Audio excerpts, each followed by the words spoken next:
students. The next topic we have here is advanced CSS layout. Under that, the first topic is normal flow. Okay, so let us see what is meant by normal flow here. Normal flow, which refers here to how the browser will normally display block level elements and inline elements.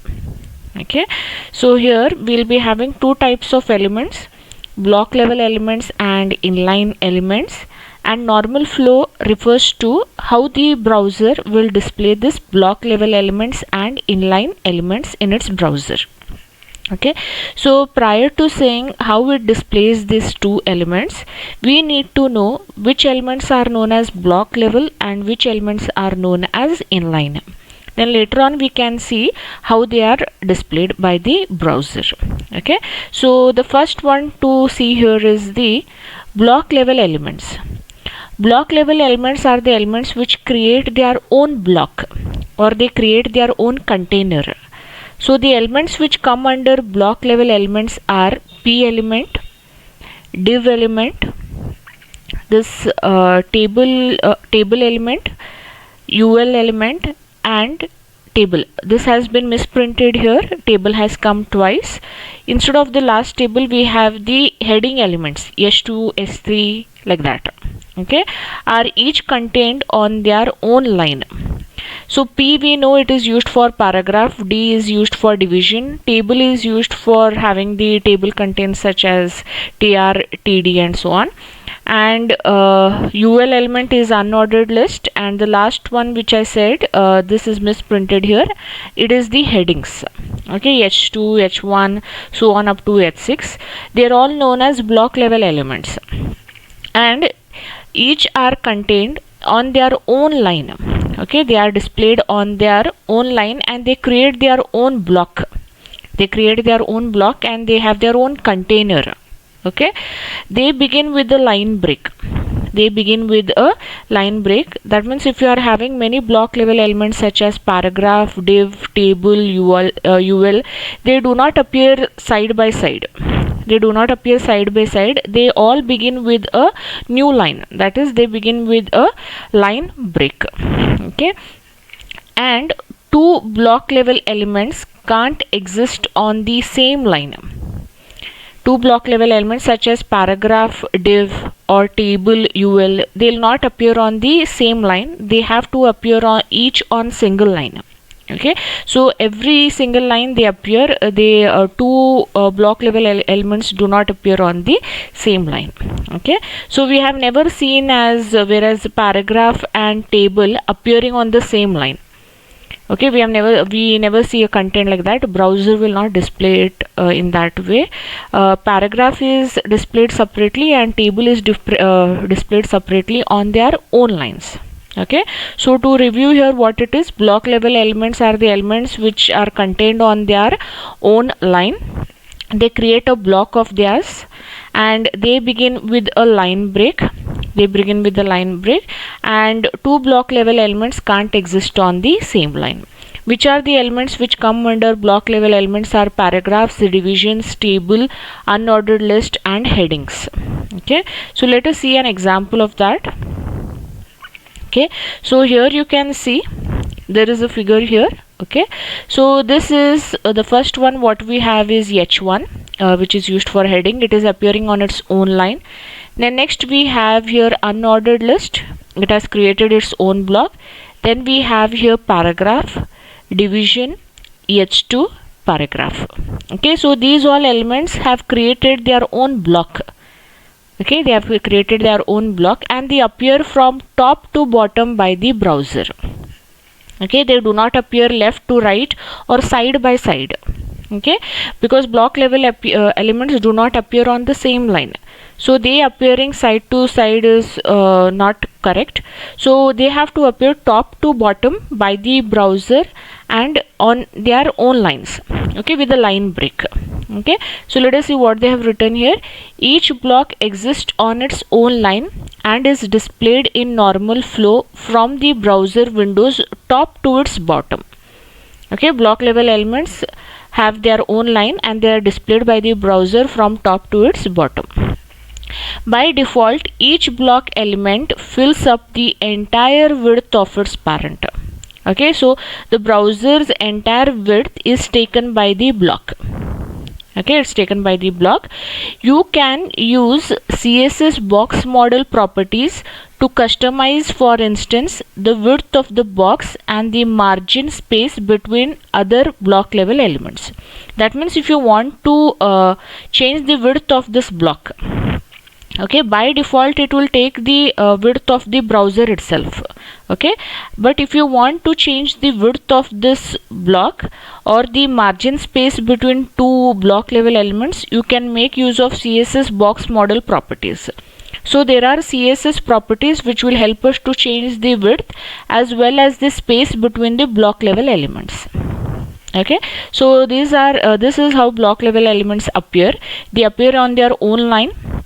Okay, they create their own block and they are displayed by the browser from the top to its bottom, and they take this by default they take the entire width of the browser. Okay, next we have here is the inline elements. Okay, so we saw in the last slide what was block level elements. Now we have is the inline elements. Inline elements do not form their own blocks. Okay, do not form their own blocks, but instead are displayed within lines. Okay, they are displayed within the lines. They do not create their own blocks. Normal text in an HTML document is inline. That means whatever text you write within the paragraphs or the headings or the division, whatever normal text you write, they all are inline. They all are inline. That means they will appear line by line. Okay, and they will come to the next line only if you give a line break. Okay, and which are the inline elements? Inline elements we have is the EM element, A element. This tag, this is actually the image element here. Okay, image element here, it is getting misprinted as tag, and then we have is this span element. So these elements which are there, these elements are examples of inline elements. That is, they do not appear on different blocks, but they appear on their lines. Okay, they are known as inline elements, and inline elements you can find them inside the block level elements. They just create their normal spacing and they do not create their own blocks. Inline elements line up next to one another horizontally. Okay, the inline elements line up next to one another horizontally from left to right on the same line. Like how block level elements appear from top to bottom by the browser, inline elements appear left to right, and that too on the same line. That too on the same line until and unless you give a break element. Okay, when there is no space, when there is no space left on the line, the content moves to a new line. Okay, if there is no space on that line, then the content will move to a new line. That means all the inline elements will appear on the same line. They'll come to a new line only if there is no space left. Okay, so we'll see that in the diagram. Okay, here we have the diagram. Here we have a block level element P. Okay, block level element paragraph is there. Inside that we have the normal text, we have the image element, text, A element, text, strong element, and text. Okay, so this text, image, A element, strong element, they are all examples of inline elements here, whereas P element is a block level element. As you can see, they have been placed horizontally from left to right. All the inline elements are placed horizontally from left to right, whereas the block element P is placed from top to bottom. Okay, that is from top to bottom here. What they have written here is, inline content is laid out horizontally left to right within its container. Okay, so its container is which element here? P element.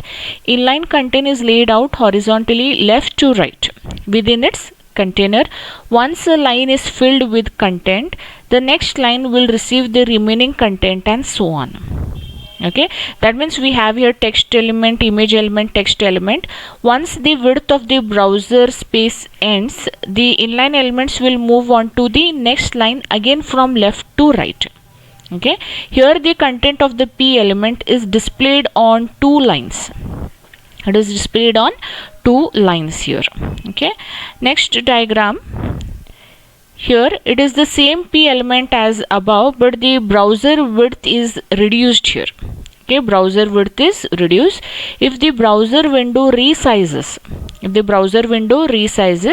then inline content will be reflowed based on the new width. Okay, based on the new width. Here the content of this P element is now displayed on three lines. This P element is same as the above element. Only thing is that the inline elements have come onto a new line because the browser size has reduced. And if they are coming onto the next line also, they'll appear from left to right. Okay, next we have here is inline elements are actually of two types. Okay, they are of two types. First one is replaced inline element. Replaced inline element, that is, content and appearance is defined by some external resource. Okay, that means an inline element whose content and appearance is defined by some external resource, those elements are known as replaced inline elements. Example, this tag is actually image tag. Okay, this example is image tag here. Image tag and some form elements. Okay, we have seen some form elements above. Okay, form elements we had seen previously in our previous topics. Those form elements and the image element are the one whose content and appearance is defined by some external resource. Okay, by an external resource. That means we human being itself give the content and appearance for the image tag and the human form elements. Okay, so such type of elements are known as what? Replaced inline elements. Next we have here is the non-replaced inline elements. So what are non-replaced inline elements? Content defined within the document. Okay, content defined within the document which includes all other inline elements. Now whatever content or whatever text that we write in the document and they are all inside inline elements, those all come under what? Non-replaced inline element. For example, I can write hi, hello, or any other content. Okay, any other content, and that also includes what? Inline elements. Those elements are known as what? Non-replaced inline elements. Okay, so inline elements are of how many types? Two types. Replaced inline elements whose content and appearance should be given by somebody else, and non-replaced inline elements are the content defined within a document which includes other inline elements. They are known as non-replaced inline elements.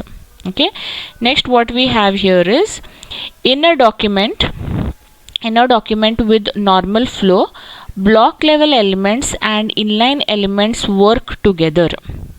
Okay, in a document with normal flow we will be having both block level elements as well as inline elements, and they work together. But how will they appear?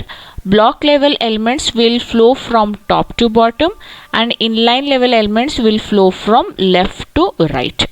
Okay, so they appear together. Let us see an example. Okay, so this is a document here. In this document, first we have is the H1 element, which is a block level element. Inside that we have here inline elements, text, span text. Again we have here P element. Then we have here div element. Inside div element again we have block elements. That means inside one block container you can have other block elements also. That means here inside the div we have H2, P and so on. Okay, so what they say here is above a document consists of block level elements stacked from top to bottom. So here block level elements are stacked from where to where, from top to bottom. Which are the block level elements here? H1P, div, and next we have here UL, unordered list. Okay, so these all come under which element? Block level element. Within a block, inline content is horizontally placed left to right. Within each block level element, we have inline elements. Here, which is the block level element in the first one? H1 is there. Inside that, inline elements are there. Which are the inline elements? Text, span, and text. Okay, so within every block level element we have inline elements. Only difference is they'll be placed from left to right. Block level elements are placed from top to bottom by the browser. Some block level elements can contain other block level elements. This is an example. Okay, inside the block level elements we can have other block elements. That means within this div element we have H2, which we have P and another P. Okay, and within that block element again they will be stacked from top to bottom only. Block level elements which are contained within another block level elements, those also has to be displayed from top to bottom. Okay, within the container. So this is the normal flow. The normal flow, and the both types of normal flow are block level elements and inline elements. Okay, so next what they are saying is it is possible to change elements from block level elements to inline. Okay, it is possible to change whether an element is block level or inline via the display property. Okay, via the display property. That means if you use this display property, you can change an element from block to inline or from inline to block. Okay, for example here the element span. The element span is changed from inline to block. That means it will be displayed in block. And this is not L1, this is Li. Li will be displayed inline in a document. So if they are saying that elements can be forcibly changed to block to inline by using which property here? Display property. So using this display property you can just set that what type they have to be displayed as, what, whether they has to be displayed as block or whether they have to be displayed as inline. So this was about the normal flow of CSS defined in two types, which are the block level elements and inline elements.